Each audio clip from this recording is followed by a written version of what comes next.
Welcome to the Brain Dump, where we study the psychology of success. Join us as we probe the habits, rituals, and routines of top-performing artists, entrepreneurs, authors, athletes, and more to uncover the timeless principles we can all use to take our lives to the next level. Are you ready to plunge the grunge that's been gunking up your mind's eye? Great, then let's get to it.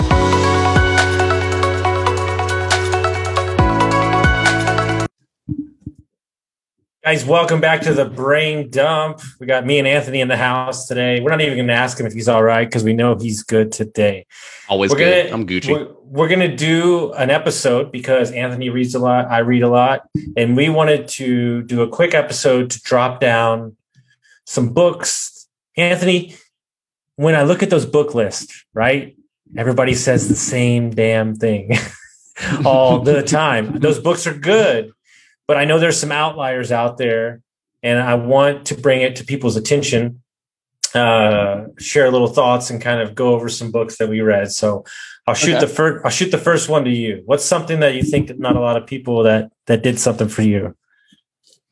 I don't know if I would say that it did something for me, but something I think that could do a lot for other people. Okay, is a book called "Show Your Work" by Austin Kleon.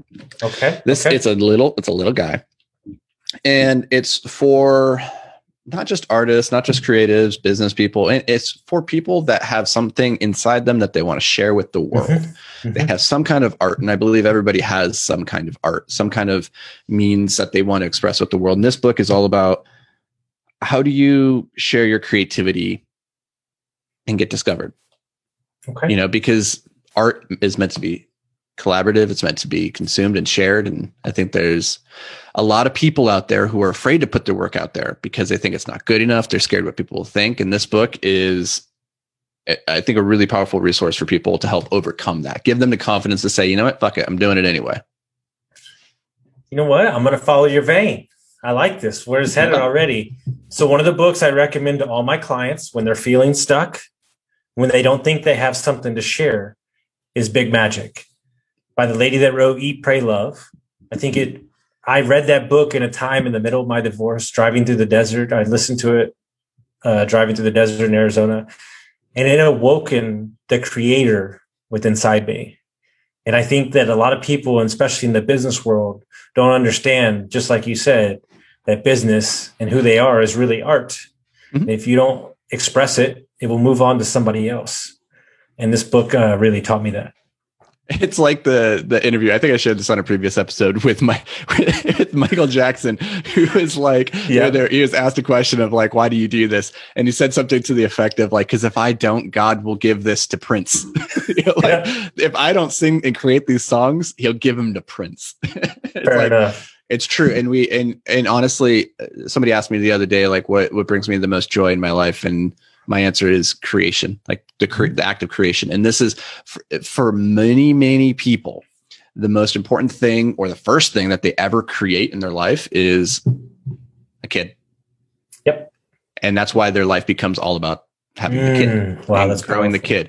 And that's why it's so profoundly important to people is they're like, I've created this thing. Look at what we're building. And it feels so good. But here's the thing is that I don't have kids, so I don't know if this is true, but you can live that sensation to a lesser degree every day by actively creating.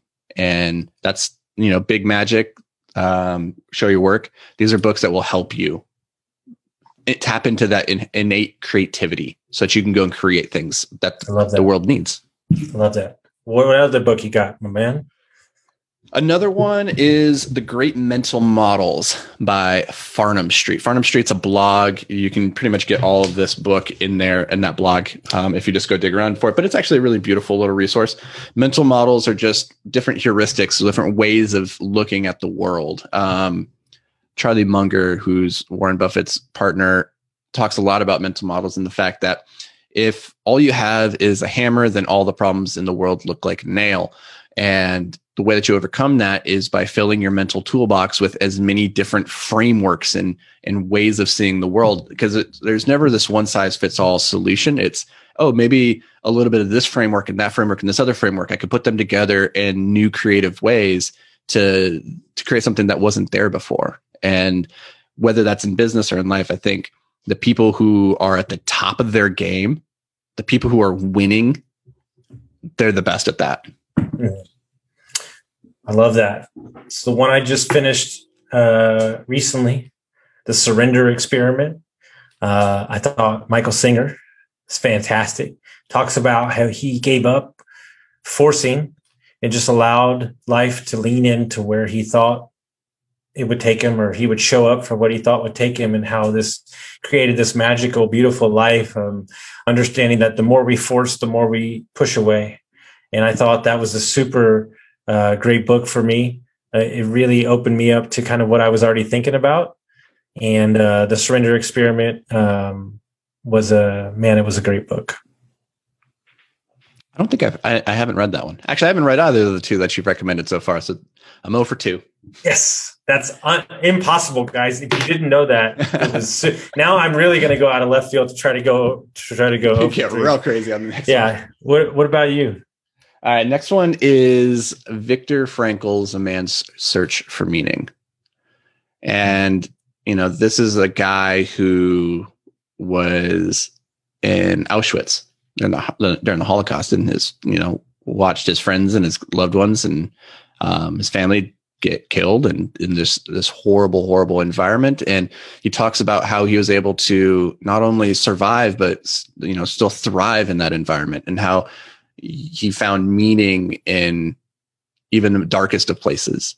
And if he can do that, then surely the rest of us could do that as well. And he ended up creating a whole branch of psychology. I can't remember what it's called now. That really dives into this theory. So it's a bit of a story of, that time, but then it's also his psychological theory of what it means to find meaning in life. And I think that's something that we're all struggling with. We're all here trying to figure out, what are we here to do? And that's a book that is profoundly impactful. So check that one out. So one of the books that did it for me was Napoleon Hill's Outwitting the Devil. Was really an eye-opening book for me. I gave it to a couple of my mentors. They've probably read it like 7 times.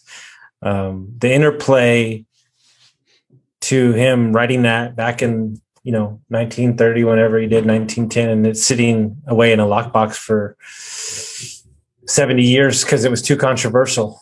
Sitting in the front seat of a car having a conversation with the devil. Really eye-opening book.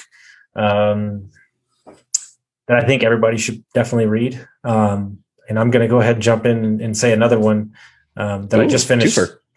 Naval Naraki, The Almanac.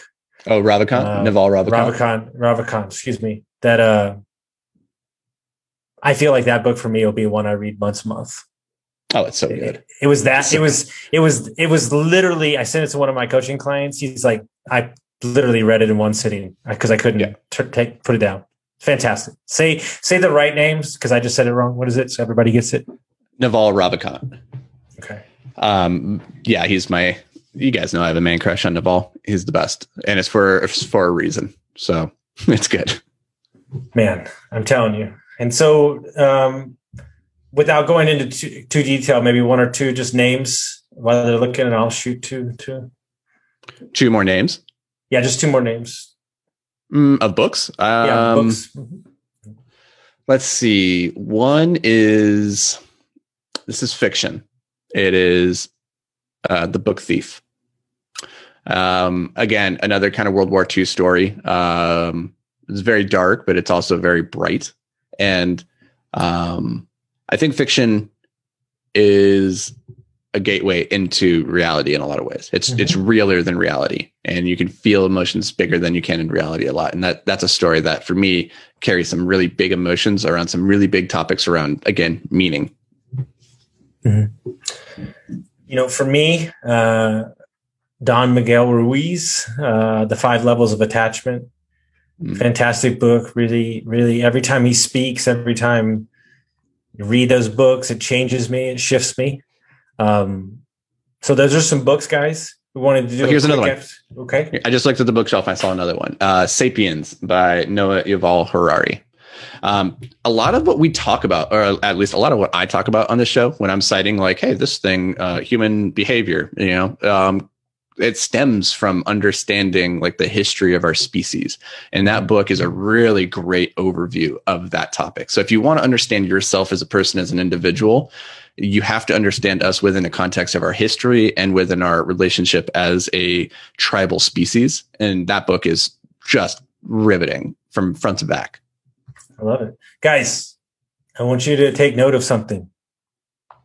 We didn't say the books. I know which ones you were looking for.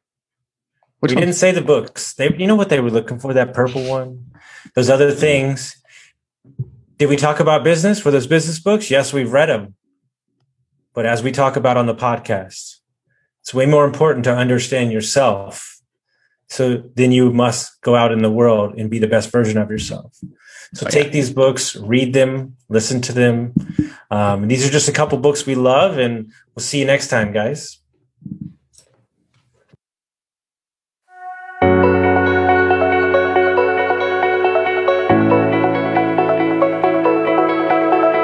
Thanks for joining us here at The Brain Dump. Now, before you go, it's important to solidify what you've learned here today by taking action. If all you do is listen, then you're only going to retain a small amount of the information you consumed here today.